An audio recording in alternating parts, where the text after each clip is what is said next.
में दोस्तों अपन डायनेमिक्स पढ़ रहे थे और लगभग डेली आपको एक वीडियो तो एटलीस्ट मिल जाता है डायनेमिक्स का। तो आप साथ के साथ पढ़िए और 2-4 दिन और लगेंगे, लगभग 5 दिन और लगेंगे। उसके बाद में ये अपना मोमेंट ऑफ इनर्शिया और प्रोडक्ट ऑफ इनर्शिया का जो पोर्शन है अपने सिलेबस में, जहाँ से अपना क्वेश्चन बनता है वो अपना कवर हो जाएगा। पहले तो ये कुछ एग्जाम्पल बचे हैं वो देखेंगे, उसके बाद में अपनी परपेंडिकुलर एक्सेस की जो थ्योरम है वो देखेंगे, पैरेलल एक्सेस की जो थ्योरम है वो देखेंगे, और उसके बाद लगभग ये कवर हो जाएगा मैटर जहाँ से अपना क्वेश्चन बनता है। उसके बाद में अपन ने ये जो यूनिट नंबर 3 है उसमें अथवा के ऊपर का पोर्शन, ये तो अथवा के नीचे का था, वो सेकेंडरी कक्षा का जो क्वेश्चन है वो भी अपना देखेंगे। 2 क्वेश्चन वहाँ से भी आएंगे। तो फिलहाल तो आप को डेली वीडियो मिल रहा है तो आप लाइक किया करो और कोशिश किया करो कि जब वो ऑनलाइन डलता है अपना वीडियो यूट्यूब पे, आप उसी टाइम में देखो। ज़्यादा से ज़्यादा लोग, मुश्किल से 5-7 लोग देख पाते होंगे उस टाइम में वीडियोज़ को। तो आप ऐसा मत किया करो, डेली की डेली आप रूटीन बना लो। जैसे मैं बनाता हूँ कि भाई अब मेरे को वीडियो डालना है डेली का एक, तो आप भी वो टाइम फिक्स करो कि इवनिंग में जब भी आपका वीडियो डलता है तो आपके 2-3 घंटे पहले आपके पास नोटिफिकेशन आता है, तो जो भी आपके काम है उनसे फ्री होके उसको देखा करो आप लाइव। ओके दोस्तों, अभी अपन बात करेंगे एक एग्जाम्पल जो बहुत ही इम्पोर्टेंट है और अपनी RU एग्ज़ाम 2018 के अंदर ये एग्जाम्पल आया हुआ है और थोड़ा लेंथी भी है। तो सबसे पहले तो यहाँ दिया हुआ है R² बराबर A² cos 2θ। देखो सबसे पहले मैं क्वेश्चन लिख देता हूँ, एग्जाम्पल नंबर 3 है ये।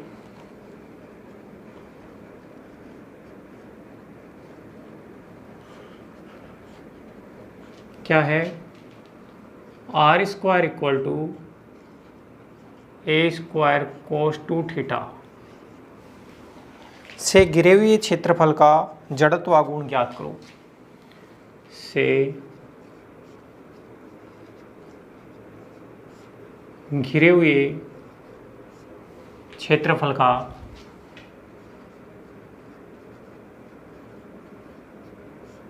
बाउंडेड एरिया का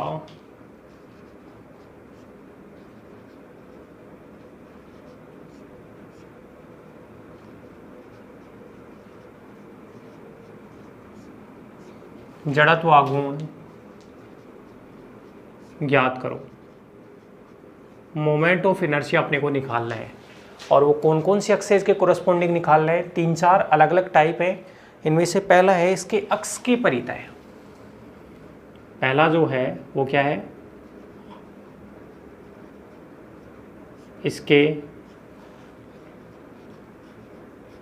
एक्सेस के कोरस्पॉन्डिंग।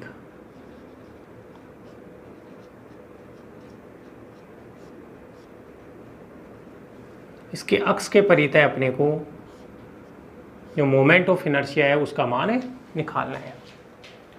चलो ये क्वेश्चन है उसको राइट डाउन करो, फिर अपन आगे बढ़ते हैं। मैं तब तक कैमरे को चेक कर लेता हूँ।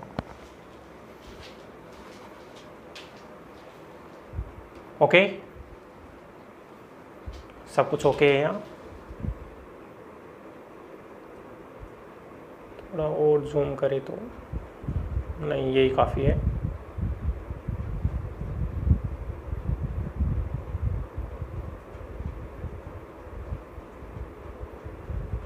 ओके ठीक है।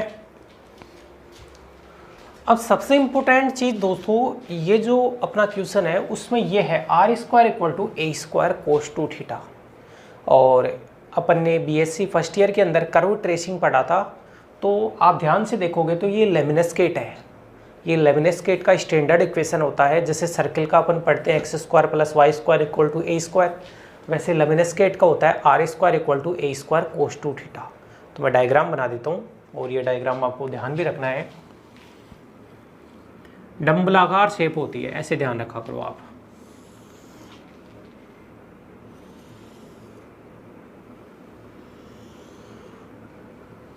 जैसा ऊपर वैसा नीचे।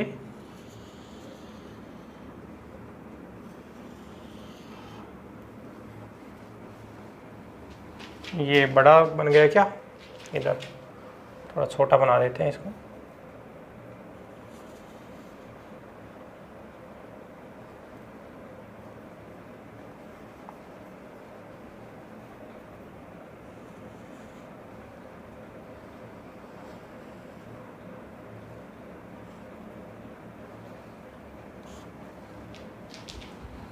ऐसी शेप होती है इसकी डंबलाकार, मतलब जैसा ऊपर वैसा नीचे, जैसा लेफ्ट में वैसा राइट में।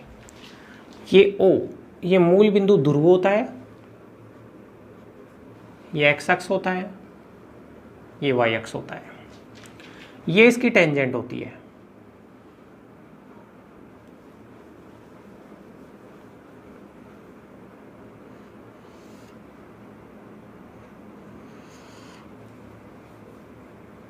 थीटा बराबर π/4 की लाइन है ये, और ये जो लाइन है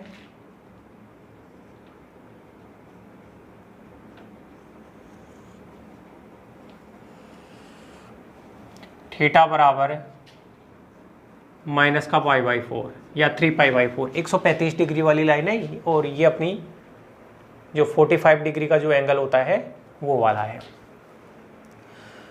अब देखो मैं थोड़ा सा आपको पोलर कर्व की कर्व ट्रेसिंग बताता हूँ। पोलर कर्व, भाई ध्रुवीय वक्र क्या होते हैं, जो आर और थीटा के अंदर जो वक्र होते हैं उन्हें ध्रुवीय वक्र कहा जाता है। याद रखना दोस्तों, जैसे अभी बात करें r² equal to a² cos 2 theta, भाई ये थीटा बराबर 0 है। जब यहाँ थीटा बराबर 0 रखेंगे तो ये 1 बन गया, तो r का मान r² बराबर a², मतलब r का मान प्लस माइनस a। तो यहाँ तो r का मान a है और यहाँ r का मान माइनस a। भाई r का मान a है, r होता है वो ध्रुवांतर रेखा की लंबाई होता है जो ध्रुव से मापी जाती है। ध्रुव को यहाँ पे o लिया है और यहाँ r का मान a, और ये नेगेटिव डायरेक्शन में r का मान माइनस a। अब मेन चीज़ देखो, यहाँ पे दो चीज़ें होती हैं।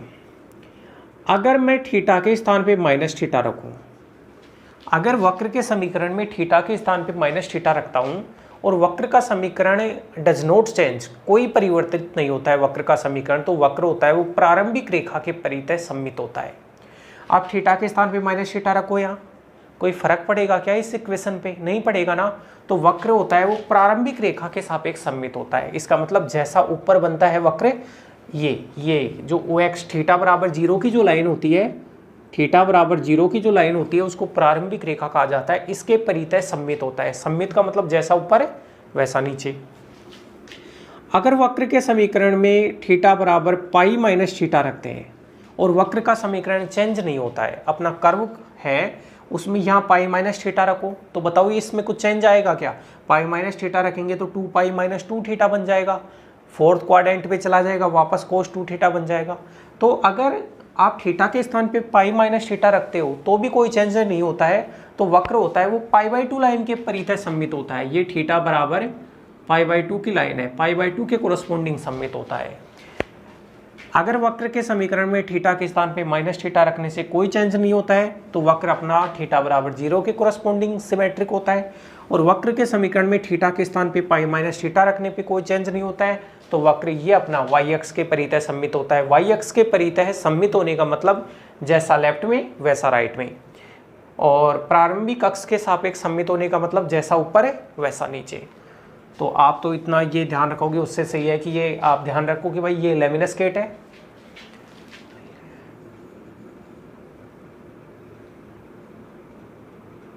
लेमिनस्केट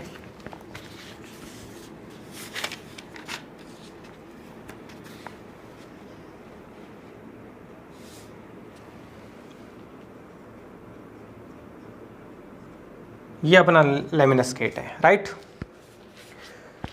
तो डायग्राम याद रखो आप तो सीधा। अब जिसको डायग्राम पता है r² बराबर a² cos 2 थीटा, उसका क्वेश्चन बहुत आसानी से अपना सोल्व हो जाएगा।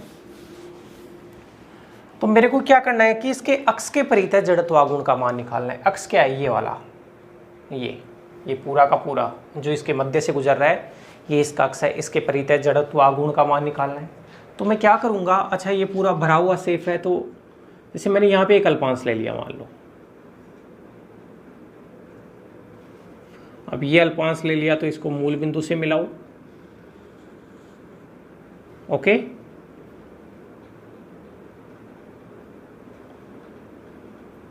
जैसे ये बिंदु हो गया P हो गया, P तो इस पॉइंट को नाम देंगे, ये हो गया P, ये हो गया Q, ये हो गया R, ये हो गया S।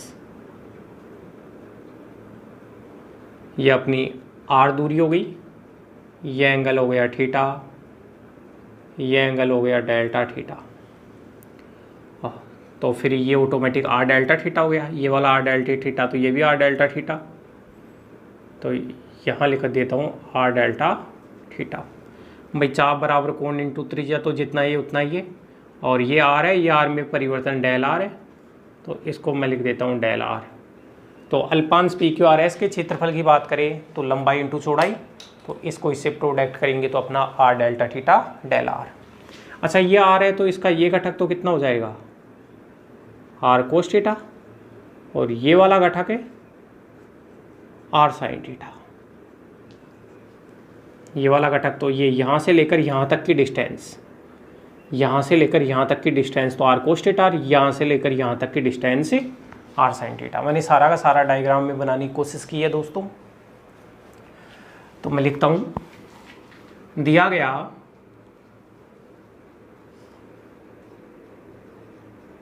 वक्र एक लेमनस स्केट है, एक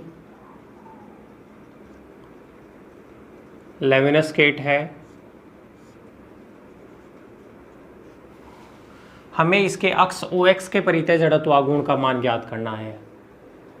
हमें इसके अक्ष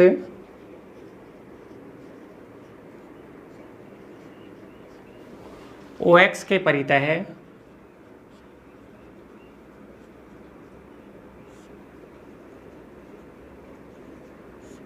जड़त्व आघूर्ण का मान ज्ञात करना है। जड़त्व आघूर्ण का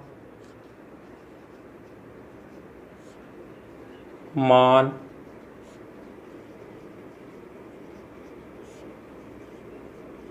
ज्ञात करना है। अब जड़त्व आघूर्ण का मान ज्ञात करने के लिए एक अल्पांश लिया गया है मूल बिंदु से r दूरी पे, ये सारा का सारा ठीक है जो भी है। ये लैंग्वेज तो लिखेंगे नहीं क्योंकि क्वेश्चन ऑलरेडी बड़ा बन गया है। वैसे लिखना चाहिए तो लिख सकते हैं, मूल बिंदु से r दूरी पे एक बिंदु P है जिसके कोऑर्डिनेट r कोमा थीटा है, एक अल्पांश पी क्यू आर एस लिया गया है जिसका क्षेत्रफल अपना r delta theta del r। लिख देता हूँ अल्पांश के बारे में, तो अल्पांश पी क्यू आर एस का क्षेत्रफल, पी क्यू आर एस का क्षेत्रफल हो गया r delta theta del r. भाई इसको इससे गुणा कर दिया, लंबाई इंटू चौड़ाई के हिसाब से ये हो गया अपना, ठीक है। अब सबसे पहले तो भाई द्रव्यमान की बात करेंगे तो उस हिसाब से करते हैं। देखो यहाँ से देखना, थोड़ा स्पेशल चीज़ें हैं, ये अभी तक किसी भी आर्टिकल में नहीं किया जो अभी मैं करने जा रहा हूँ। एकांक क्षेत्रफल का द्रव्यमान माना, ये अभी तक के किसी भी आर्टिकल में नहीं किया है भाई, थोड़ा स्पेशल है यहाँ पे। माना एकांक क्षेत्रफल का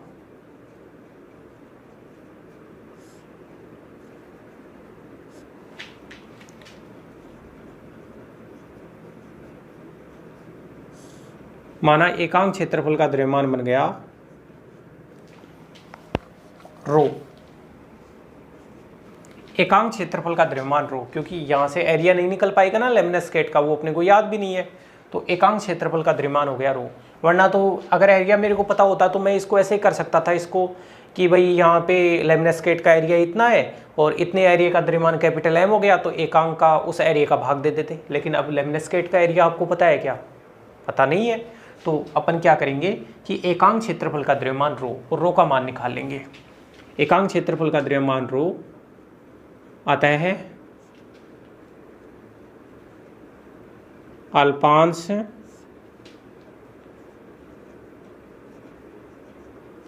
पी क्यू आर एस का द्रव्यमान, अल्पांश पी क्यू आर एस का द्रव्यमान कितना हो गया रो, और अल्पांश के द्रव्यमान से गुणा, अल्पांश के क्षेत्रफल से गुणा कर दो भाई। देखो एकांक क्षेत्रफल का द्रव्यमान रो हो गया, तो इतने क्षेत्रफल का द्रव्यमान कितना होगा rho r delta theta del r, ठीक है। अब लेमिनस स्केट का कैपिटल M लिख देते हैं भाई, यहाँ कैपिटल M से दर्शा देता हूँ। देखो अल्पांश का द्रव्यमान रो हो गया, अतः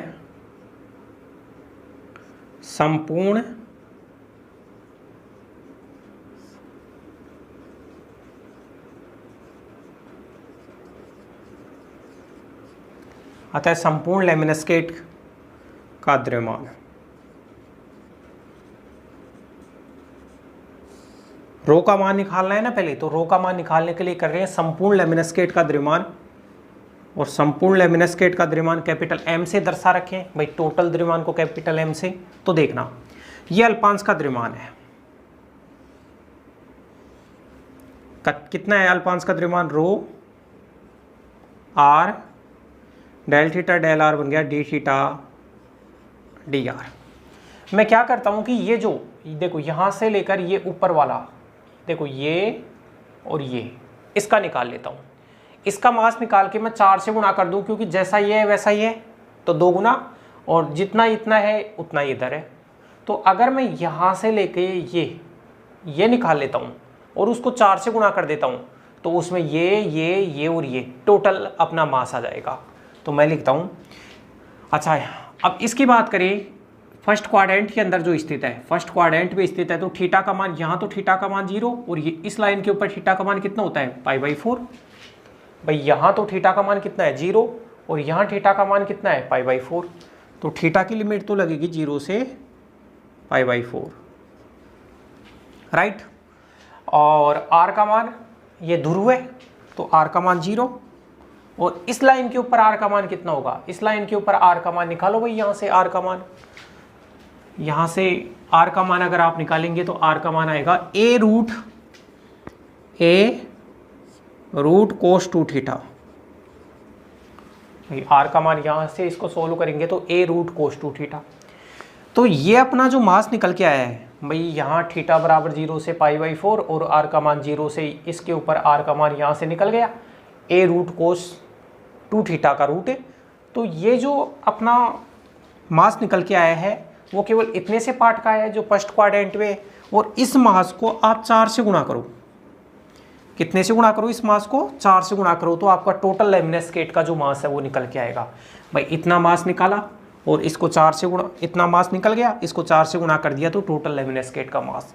ये करना क्यों पड़ रहा है मेरे को, करना इसलिए पड़ रहा है क्योंकि रो का मान निकालूंगा, रो का मान अपने को डायरेक्ट नहीं मिल पाएगा यहाँ। चलो अच्छा एक बार आप इसको राइट डाउन कर लो।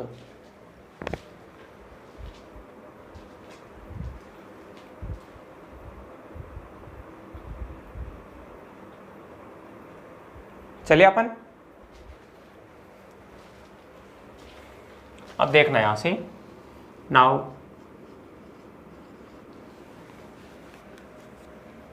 इसको हटा देता हूं मैं।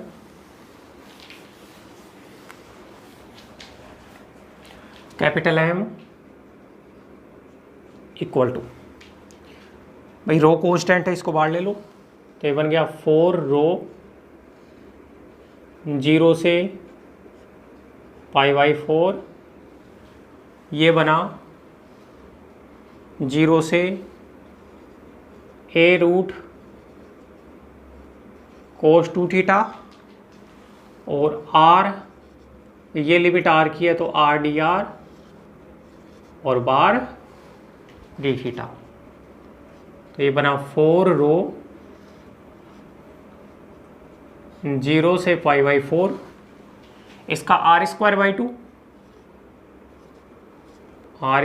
2, और आप लिमिट पुट करो 0 से a रूट कोस 2 थीटा, और ये बन गया डी थीटा। 2 बार आके कैंसिल करेगा तो 2 रो 0 से π/4, r² बोले तो a² कोस 2 थीटा, और 0 पुट किया तो 0, और ये अपना डी थीटा। तो 2 रो a²। अब कोस 2 थीटा का इंटीग्रेशन मेरे को करना है तो वो बनेगा sin 2 थीटा अपॉन 2, और 0 से π/4, और ये 2 भी कैंसिल, तो रो a² साइन 2 π/4 और 0 पुट करेंगे तो साइन 0 0, और ये बना sine pi by 2। Sine pi by 2 का मान 1 होता है, तो यहाँ से बना रो ए स्क्वायर। तो इसलिए m का जो मान आया वो आया रो ए स्क्वायर। तो जहां भी रो बनेगा उसकी जगह मैं सीधा सा पुट कर दूंगा m अपॉन ए स्क्वायर। तो ये रो जो है वो क्या है, अपना एकांक क्षेत्रफल का द्रव्यमान। रो है वो क्या है, एकांक क्षेत्रफल का द्रव्यमान, वो आ गया अपना m upon a square, right. अब सबसे पहले इसका फर्स्ट पार्ट अपन करते हैं। अच्छा चलो आप इसको राइट डाउन कर लो एक बार, फिर अपन इसके फर्स्ट पार्ट पे चलेंगे।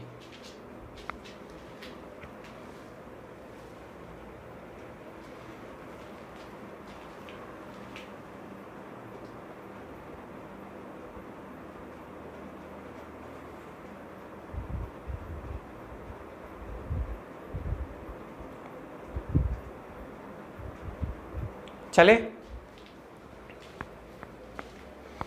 सबसे पहले अपने को जो चाहिए उसकी अगर अपन बात करें तो यहां से अक्ष के परितः जड़त्वागुण का मान निकालना है। चलो अब इसको हटा देता हूं, इसका कोई काम नहीं है। और अल्पांश का द्रव्यमान याद रखना, रो को गुणा कर रखा है r delta theta del r से, ठीक है।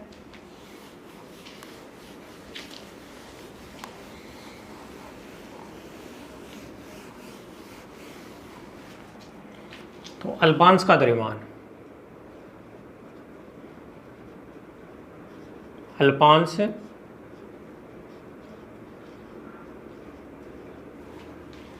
पी क्यू आर एस का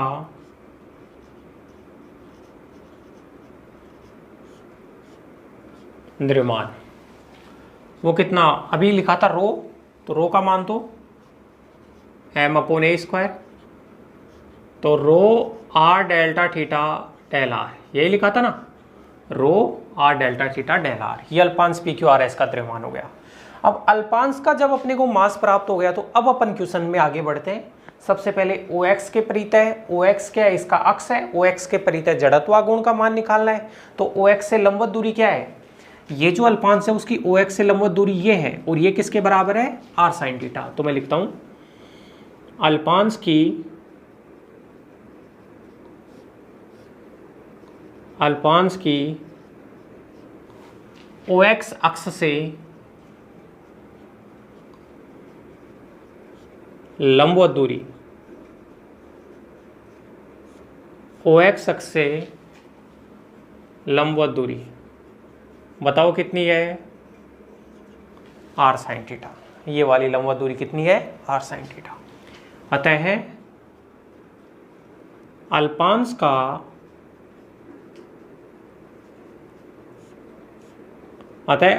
का अक्ष के परितः, अक्ष कौन सा, OX, अक्ष के परितः है जड़त्व आघूर्ण, जड़त्व आघूर्ण, जड़त्व आघूर्ण कितना बनेगा, अल्पांश का द्रव्यमान m upon a square r delta theta del r into लंबवत दूरी का स्क्वायर। भाई जो मोमेंट ऑफ इनर्शिया होता है वो क्या होता है, मास इंटू लंबवत दूरी स्क्वायर। लंबवत दूरी कितनी है, आर साइन थीटा, तो आर साइन थीटा का होल स्क्वायर, राइट।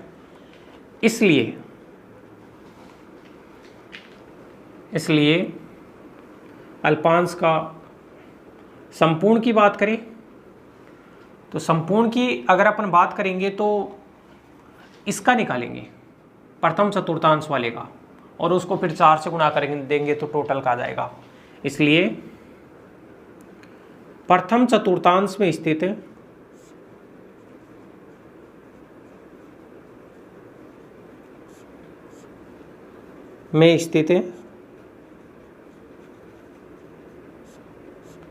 लेमिनस्केट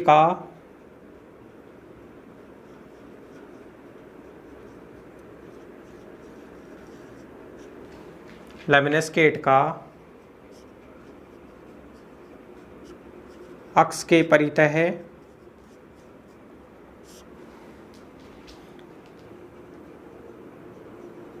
जड़त्वागुण। भाई केवल इतने से का निकाल रहे हैं और फिर उसको 4 से गुणा करेंगे टोटल का आ जाएगा। तो जड़त्वागुण देखो कितना बनेगा, जो कांस्टेंट है उसको तो बाहर ले लो, m/a²। थीटा की लिमिट, इसके लिए थीटा की लिमिट 0 से π/4 और r की लिमिट वही सेम अभी लिखा था a√cos2θ और ये r² और ये r³ sin² θ और ये बन गया dθ dr। ओके, चलो आप इतना करो और अब अपना काम ये डबल जो इंटीग्रेशन बना है इसको सोल्व करने का काम है।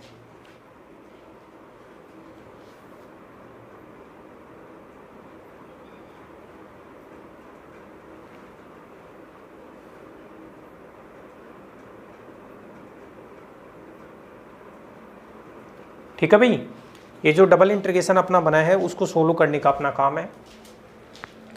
अब देखना यहां से, तो मैं लिखूंगा संपूर्ण की बात कर लेते हैं, यही संपूर्ण लेमिनस्केट का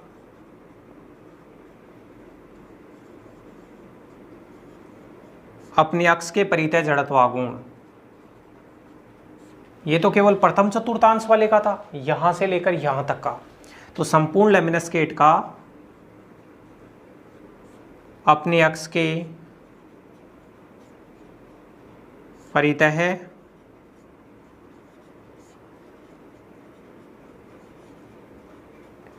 जड़त्वागुण, वो कितना होगा, 4 से गुणा और हो जाएगा, ये 4m/a², 0 से π/4। अब सुनना सबसे पहले, जैसे 0 से a√cos2θ r³ sin² θ dr और ये dθ। तो ये बना 4m/a², 0 से π/4। भाई sin² θ तो कांस्टेंट है, r के सापेक्ष करेंगे तो, और r³ का बना r4/4 और ये 0 से a√cos2θ और ये dθ। r की जगह पुट करना है लिमिट। चलो मैं देख लेता हूँ ये फ्रेम में आ पा रहा है ना, हाँ बिल्कुल ठीक है। अब देखो यहाँ से,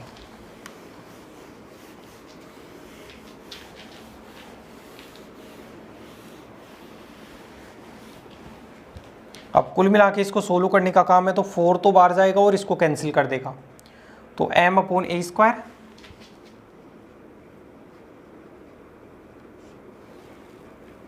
m/a², 0 से π/4 और ये sin² θ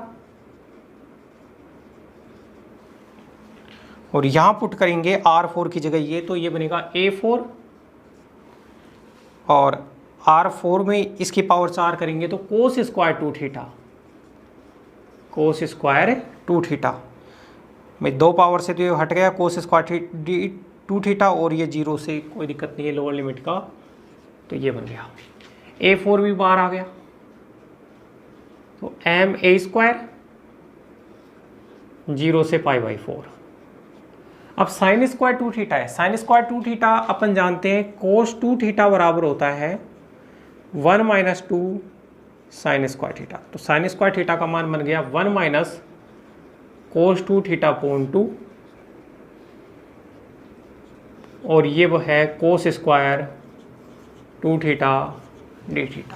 चलो 2 को भी बाहर ले लो, तो m/a²/2, 0 से π/4, इसको इससे किया तो cos²2θ और ये इसके साथ गया तो cos³ 2 थीटा और ये अपना d थीटा।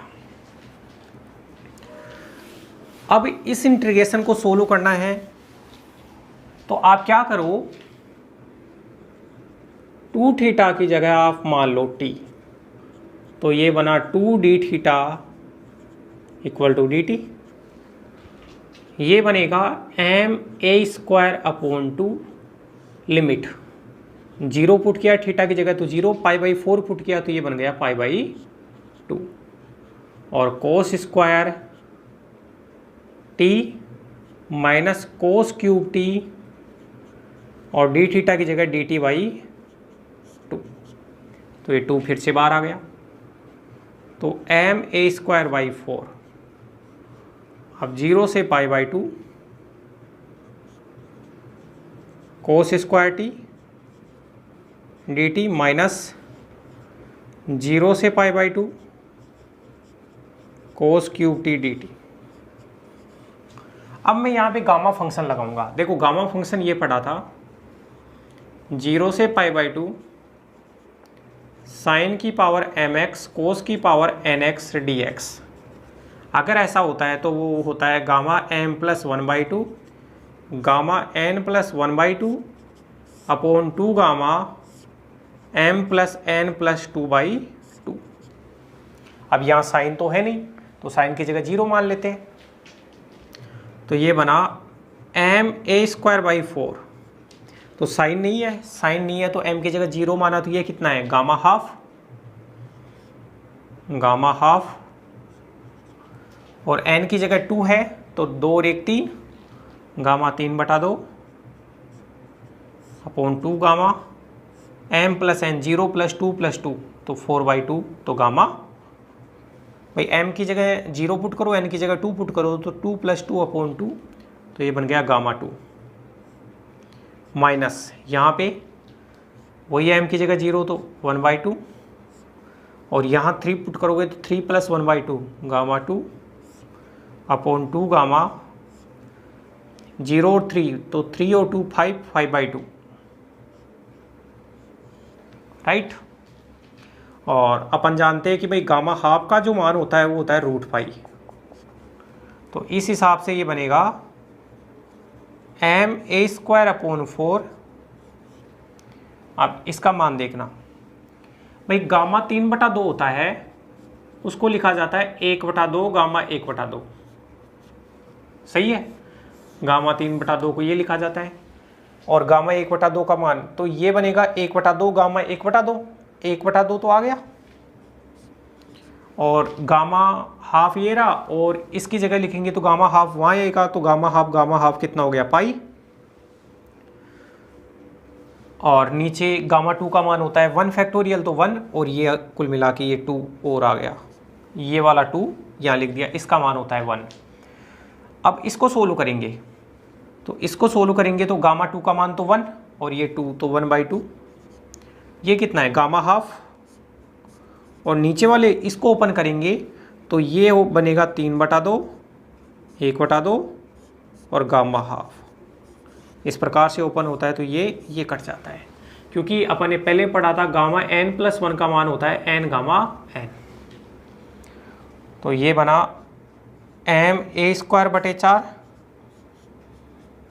π/4 माइनस इससे कैंसिल और 2 पड़ जाएगा तो 2/3, 4 को और बाढ़ ले लो तो ये बनेगा ma² 16 पाई माइनस 8/3, 4 को और बाढ़ ले लिया। चलो मैं आंसर चेक कर लेता हूँ, तो ये बिल्कुल राइट है। इस प्रकार से गामा फंक्शन का यूज करते हुए अपन ने इसको सोल्व किया है। आप वीडियो को लाइक करें दोस्तों। अब अगले पार्ट के अंदर इसके नेक्स्ट मैं सॉल्यूशन अवेलेबल करवाऊंगा। तब तक के लिए धन्यवाद।